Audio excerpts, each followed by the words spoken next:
आज रोजी police control रूमला 4 वाजेच्या सुमारास एक माहिती मिळाली की माननीय तानाजी सावंत साहेबांचे मुलगा यांना कोणीतरी घेऊन गेलेले आहे।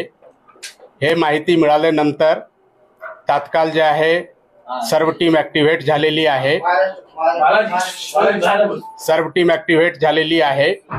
त्यानंतर तातडीने यांची माहिती घेणे सुरू झालेली आहे। ते पुणेवरून फ्लाईटमध्ये गेलेले आहे आणि फ्लाईट आता कोणत्या दिशेने चालले याबद्दलचे सर्व कन्फर्मेशन आपल्याकडून सुरू आहे आणि यांचे जे आहे ते परत आणण्याचे प्रोसेसमध्ये जे आहे ते सर्व यंत्रणा लागलेली आहे। याबद्दल सिंगल रोड पोलीस स्टेशनला एक किडनॅपिंगची FIR दाखल करण्यात आलेली आहे आणि त्या अनुषंगाने जे आहे क्राईम ब्रांचकडे हे तपास जे आहे ते हँडओव्हर करण्यात येत आहे आणि क्राईम ब्रांचचे जे आहे टीम यांचे तपासमध्ये लागलेले आहे।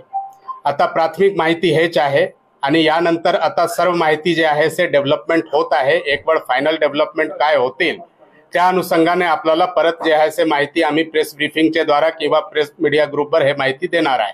आता जे प्राथमिक माहिती आहे इतकीच माहिती आहे आणि यांच्या अनुषंगाने वेगळे दृष्टिकोनातून वेगळे यंत्रणाकडून प्रयास चालू आहे। आता आमचे जे प्रयास आहे की ते सुखरूप जे आहे ते कसा आपल्याकडे परत येईल त्या अनुषंगाने आमच्या तर्फे सर्व प्रयास जे आहे ते चालू आहे। त्याच्यावर अजून बेपत्ता किंवा किडनॅपिंग असं काहीही नाहीये, कारण त्याचे 2 मित्रच आहेत। असं नवीन किंवा अननोन पर्सन किंवा असं कोणीही त्याच्यामध्ये नाहीये। अजून आम्हालाच नेमकं माहित नाही की ते असं फोन न करता किंवा माझ्या घरात आतापर्यंत अशी पद्धत नाही। अगदी कुठं वाकडला जरी कुठं जाणार असेल तर फोन करून पप्पा मी तिकडे चाललो, पण इथं ज्यावेळेस आला त्याची गाडी वापरली नाही की दुसऱ्याच गाडीतनं तो इथपर्यंत आले ते 3 जण आणि गेले। त्याच्यामुळे मी कॉशियस झालो की बाबा मला इंटिमेट केलं नाही किंवा माझा जो थोरला मुलगा आहे गिरीराज त्याला इंटिमेट केलं नाही। कम्युनिकेशन कंटिन्युअस असतं, दिवसातनं कमीत कमी 15 ते 20 फोन आमचे एकमेकाला होतात आणि त्याच्यामध्ये फोन आला नाही आणि अचानक हा एअरपोर्टवरती कशाला गेला त्याच्यामुळे मी कॉशियस झालो। म्हणून मी कॅम्पसमध्ये गेलो, कॅम्पसमध्ये सांगितलं की बाबा त्याची स्वतःची गाडी घेतलेली नाही, दुसऱ्याच गाडीने हे 3 जण त्या ठिकाणी गेले। म्हणून मी कॉशियस होऊन इमिजिएट ह्या गोष्टींना साहेबांना फोन केला, CP साहेबांना फोन केला, फडणवीस साहेबांना फोन केला। त्याच्यावरती इमर्जन्सी फास्ट ट्रॅकवरती मी त्याच्यावरती गेलो आणि आता कळलं की ते प्रायव्हेट चार्टरनं फ्लाय झालेले आहेत। आता कुठं लँड होत आहे ते अजून they are also trying at their level best. आम्ही आमच्या पद्धतीने प्रयत्न करतोय। We are waiting the result.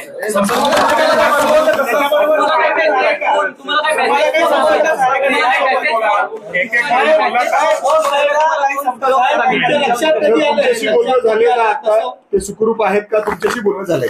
Flight मध्ये असलं तर बोलणं कसं होईल?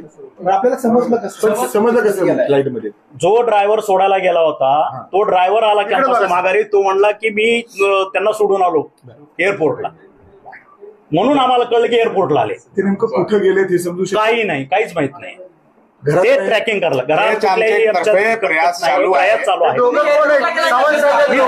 मित्रच ते नावही मला माहित नाही। आता ते समजेल, ड्रायव्हर बी एकदम हे झालेला आहे, ड्रायव्हर कडे कळेल। आम्ही तेच माहिती घेतो की नेमकं कोण आहे त्यांच्यावर। तेही माहिती, सर्व गोष्टी तुम्हाला चार्टर्ड घेऊन गेलेत का एवढं विचारतोय? प्रायव्हेट प्लेन घेऊन गेलेत का? ते आता इथनं त्या ड्रायव्हरनं आम्हाला दिलेली माहिती की मी D1 ला त्यांना सोडलं आतमध्ये आणि मी गाडी घेऊन माघारी आलो। पण आपण जे संपर्क करताय, आम्ही करतोय प्लेनला, ते आम्ही नाही की गाडी पोलीस नाही अजून ते माहित होतं फ्लाईट आहे, मग ते चार्टर आहे का रेग्युलर फ्लाईट आहे आणखी काय ते अजून काहीच क्लिअर झालेलं नाही। For that we are waiting आणि they are also trying to their level. नाही आम्ही काय सांगितलं, स्वतःहून गेले म्हणजे जसं आमच्यात कम्युनिकेशन असतं ते कम्युनिकेशन झालं नाही म्हणून मी रेस्टलेस झालेलो आहे, बाकी काही नाही। Okay, thank you.